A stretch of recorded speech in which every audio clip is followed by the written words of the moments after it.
Bismillahirrahmanirrahim. Assalamualaikum warahmatullahi wabarakatuh. Alhamdulillahi rabbil alamin. Wassalatu wassalamu ala asrafil anbiya'i wal mursalin wa ala alihi wa sahbihi wa man tabi'ahum ihsan ila yaumiddin. Amma ba'd. Puji dan syukur kita panjatkan kepada Allah Azza wa Jal yang telah melimpahkan nikmatnya kepada kita.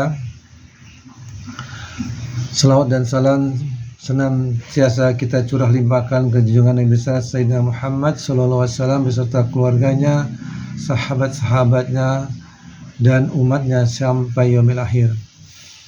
Kembali kita berjumpa masih dalam topik Ulumul Quran dengan tema adalah tematik ilmu-ilmu Al-Quran.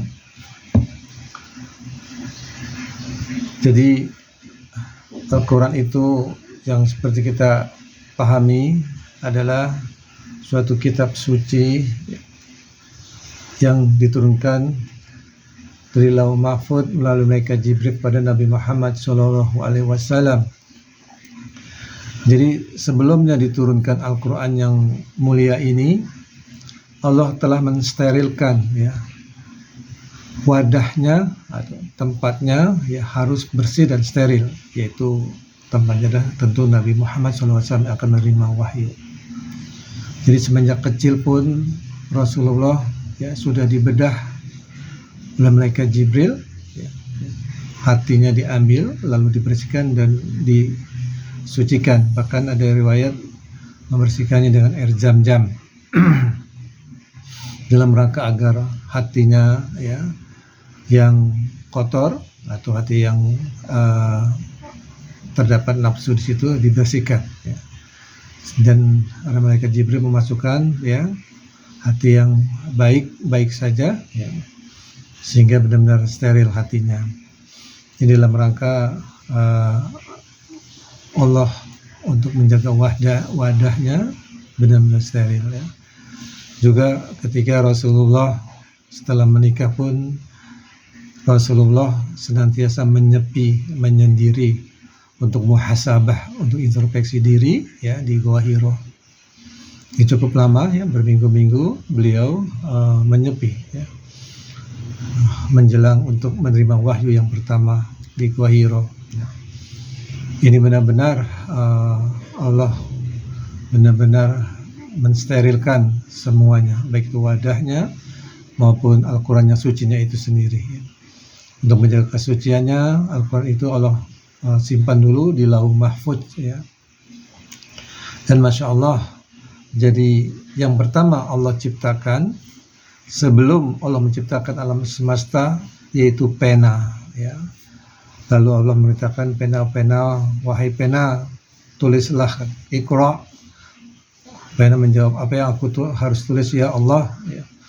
Tulislah apa-apa yang akan terjadi di bumi ini. Disitulah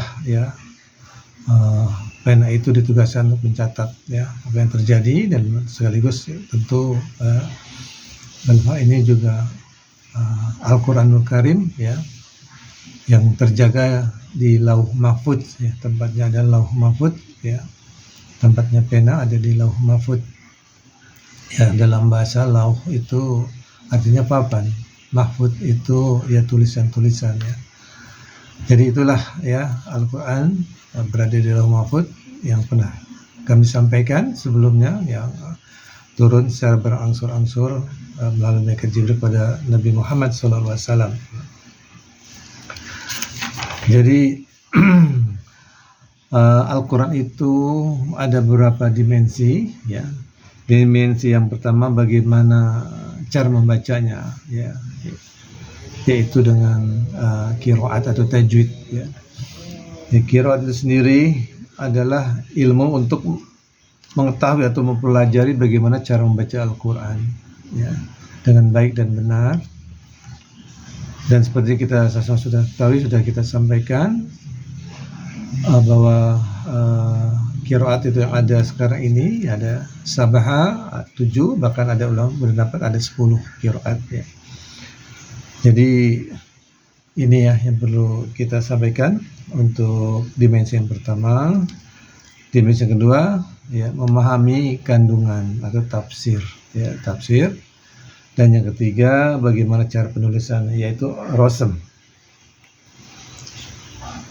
Jadi demikian ya, singkat apa yang disampaikan oleh Dr. Kiai Haji Hasin, ya, Hasin Sako Muhammad LCMA, pandangan Al-Quran, ya.